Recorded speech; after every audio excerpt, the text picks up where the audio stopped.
ko nung lalaki, kaugali ng daddy at ate ko. Mabait sila, maintindihin, mahaba yung pasensya.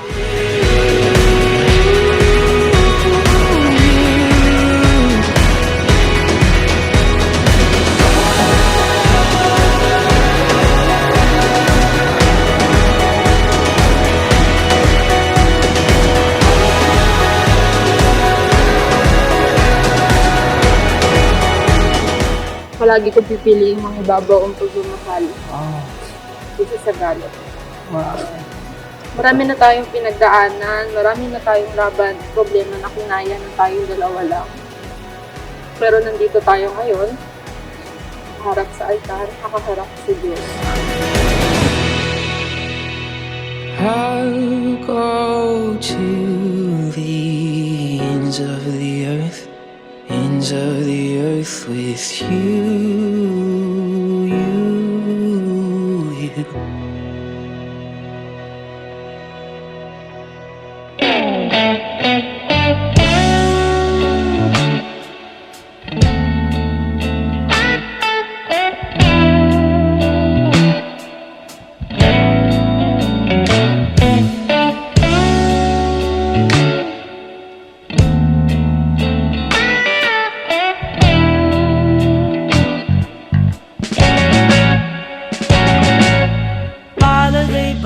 Lagi niya sinasabi sa akin na mahal niya ako. Pero ang pinaka gusto kong lagi niya sinasabi sa akin is palagi akong una sa kanya.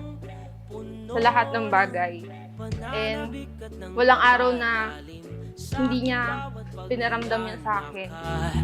Titig lamang sa iyo, naglakad ka ng dahan-dahan sa pasilyo tungo sa altar ng simbahan.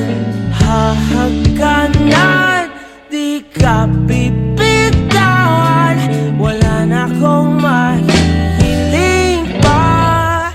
Ano lang yun, one time, kasi on and off siya, nagte-text siya. Tapos, bigla siyang, para ba siyang kabote, lulubog lilitaw.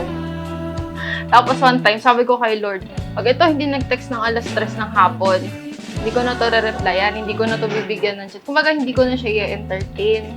Tapos, parang 2:50 p.m., nag-text siya. Yun.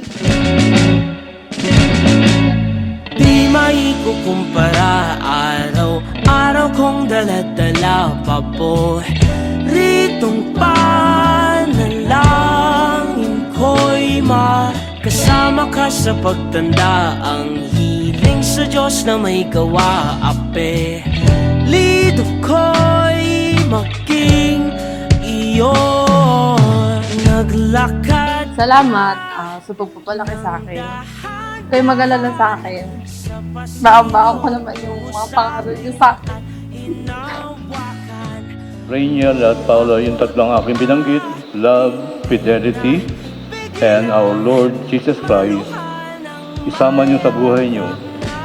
I am sure, nagiging matatag kayo and successful ang buhay niyo bilang mag-asawa.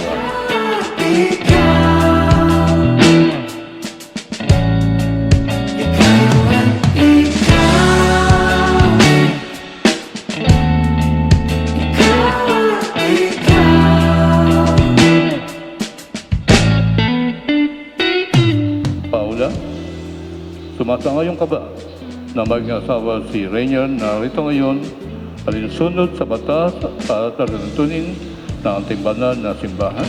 Opo, Father. Rainier, sumatayon ka ba na maging may bahay si Paula na rito ngayon alinsunod sa batas at tuntunin ng ating banal na simbahan? Opo, Father.